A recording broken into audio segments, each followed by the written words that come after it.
Dan Saudara, Polda Sumatera Utara terus mendalami keterangan para tersangka guna mengungkap motif dalam kasus pembakaran rumah wartawan di Kabupaten Karo yang menewaskan 4 orang. Hasil pemeriksaan ternyata terungkap jika tersangka yang memerintahkan 2 eksekutor melakukan pembakaran pernah dihukum penjara dalam kasus pembunuhan.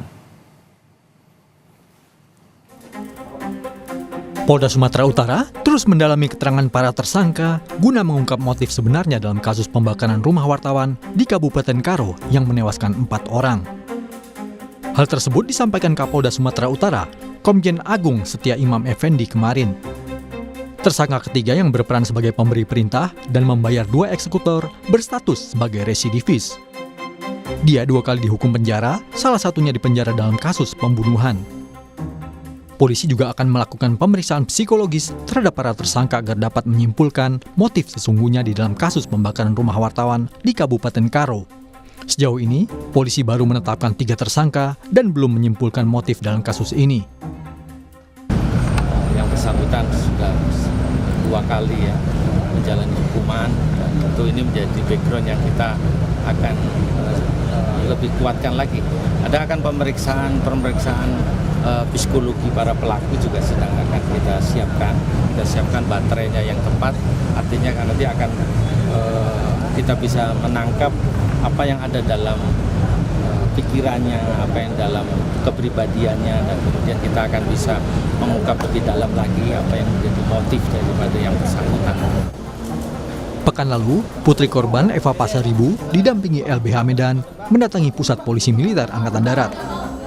Pihak keluarga meminta pihak TNI mengusut kematian keluarganya yang diduga melibatkan anggota TNI dalam kasus ini. Meski sebelumnya Panglima TNI membantah ada anggotanya yang terlibat. Saya rasa dari Polri sudah mengatasi ya untuk yang rumah wartawan dibakar itu sudah diatasi oleh Polri ya.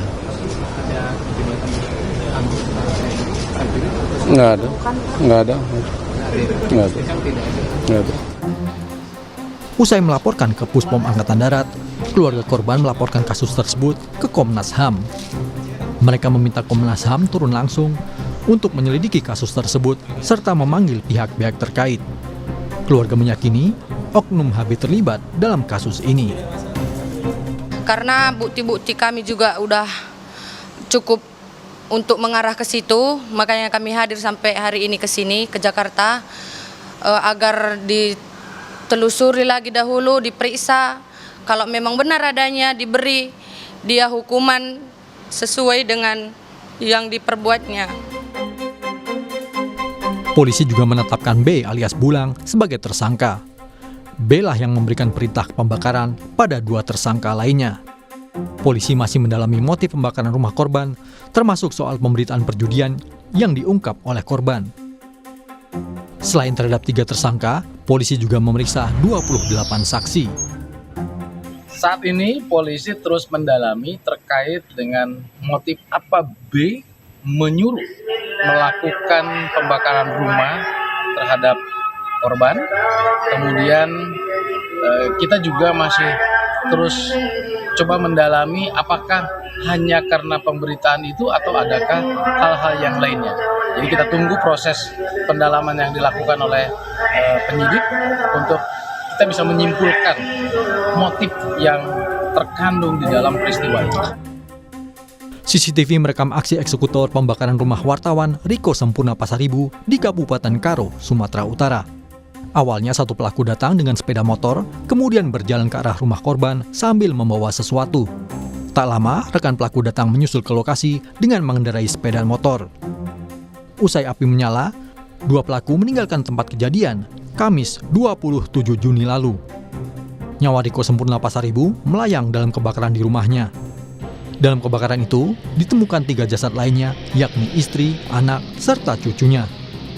Kebakaran menuai perhatian karena dianggap janggal oleh pihak keluarga maupun rekan korban.